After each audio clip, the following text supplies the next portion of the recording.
Welcome to the 7th edition of the International Festival of Media, curated and hosted by Faculty of Journalism and Creative Studies. I am Devika Taneja in conversation with Mr. Pranav Sabhaney. My guest here is a seasoned professional in the field of advertising and marketing.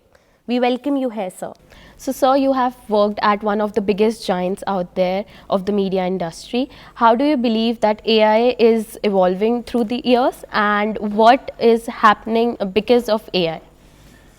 Okay, I work for multiple giants, first of all. So let's get that.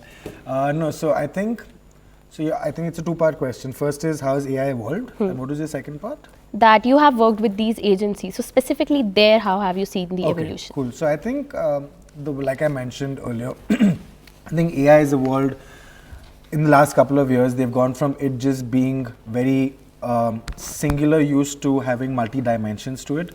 The fact is, I think AI initially was just used as simple as, say, a chatbot, to now it actually creating content for you, being part of your everyday life as a marketer. From the agencies that I've worked in, we haven't delved too much into the world of AI as yet.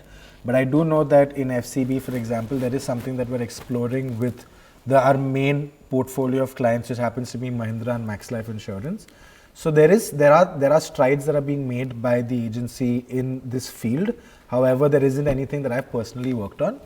I'm excited personally for AI because, like I mentioned earlier, I have put together my entire talk at JLU using AI. So I think it's definitely beneficial, and it's got multiple use cases for the future. Yes. So you have a keen interest in music. Yes. So how you believe that passion influence your approach to crafting social and digital strategies? Oh wow. I just believe so. I feel like when somebody is passionate about something, it's about taking that same sort of passion and same sort of energy that you have in life into work as well. So I think what I've done is that, at least from a music sense, for me, it's all about discovering music and curating music. Like at some point in my life, I want to be a music producer. To get there, I need to first learn how to mix music. So I feel like how I've taken that into life and into work is just by looking at the different nuances and the different approaches and the different journey that you would take to accomplish your interest. Could you do the same thing for work as well? So I've tried doing that. The way I would approach my favorite music artist is the way I would approach my favorite brand, for example, and how I'd like to strategize for them. So yeah, that's how I've found the balance. Okay, so also you have a Tata Sky pitch for Ogilvy 1, yes. Which was one of the impressive pitches that you had. So what if that ad was made today? How would you have changed it? Wow, that's a good question. How would I have changed it? So I think when with the use of AI. Yeah, with the use of AI. Yeah, but so I think back in the day when we pitched and we won, it was the Life Jingalala tagline. I think that tagline's definitely changed now. I wouldn't change too much about the ad, but I would definitely use a lot of AI to better the ad. So maybe the kind of nuances we use, the kind of insights into the people, their behaviors might have just become a little better. But I wouldn't really change it because I quite like that ad. Okay. So my another question is that in your first year of your BMM course, you were the president of the Toastmakers Club. Wow. So how do you believe that it is important to have effective communication in the marketing area? So I personally believe that a lot of people have great ideas, but they end up staying in their head.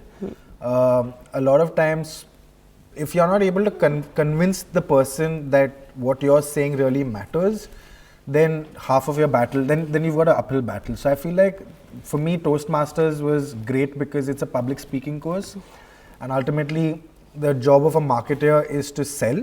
So if you're able to speak well, and if you're able to articulate your thoughts and your insights, I think you've got a good job and good career in marketing. Yes. And what do you believe is the role of human emotions in the evolving context of AI?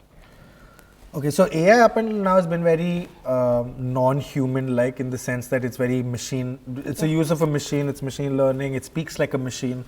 But I think as we're approaching, say, the newer years, like as we're approaching 2025, I think AI has become a lot more human in terms of the kind of results it's giving to you, in terms of the different areas that AI has existed in.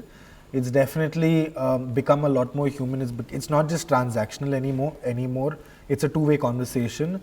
a lot of times, like I think somebody asked me the question about AI influencers, right? So I think AI influencers is a great example of showcasing that emotion in a machine. So I think we're definitely making good strides in that. Yes, and as you said that AI is becoming more human, Yeah. but something that human holds is the originality. Right. So what do you believe one can have that authenticity from, like source of inspiration, and what are your some of the source of inspiration? I don't think anything is original in this world personally. Yeah. There's a beautiful documentary called Everything is a Remix, which I would encourage you all to watch.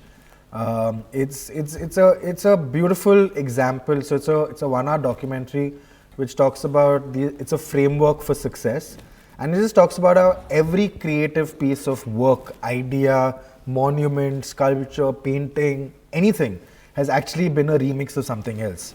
So I feel like, just watch that documentary, and you'll also possibly believe that it's not about originality or authenticity. It's just about it's about what you're saying and how you're saying to sell that thing. So like you and I could come up with the same campaign idea. We could even come up with the same product. Like you could create Amazon and I could create Flipkart. But it's ultimately the delivery of that message and the message of that service which is going to get me to buy into an Amazon or for you to buy into a Flipkart. So I think it boils down to that ultimately. So overall, I looked at this conversation with a conclusion that following your passion, like you did music, Yes. so it is somewhere inculcating it in your work somewhere brings you up, definitely. So like for example, I'm really passionate about just exercising and staying fit in general, and how I've translated that into work is that I tell all my office people that after 7 o'clock I need to work out, so don't trouble me. No, but on a serious note, it kind of, the discipline that my fitness journey gives me is the same kind of discipline that I try putting into my work as well. The kind of passion that I have for discovering new music is translated into discovering new ways of speaking to people through a brand. So I think it's not about, a lot of times people say find a work-life balance. I don't think it's balance. I think it's how do you integrate both together. I know for a lot of people, COVID has really blurred the lines because you're constantly working, but it's not that kind of lack of balance that I'm talking about. But I'm just saying that how could your interest in music curation go a long way in creating stories for brands, right? So just try finding that balance, that middle point between what you really love doing and what you're getting paid for doing. Yes, or both your professional and personal life out there. Yeah. That was a very insightful conversation with you, sir. Thank you for watching. This is Devika Taneja from Lake City Live signing off. Keep watching.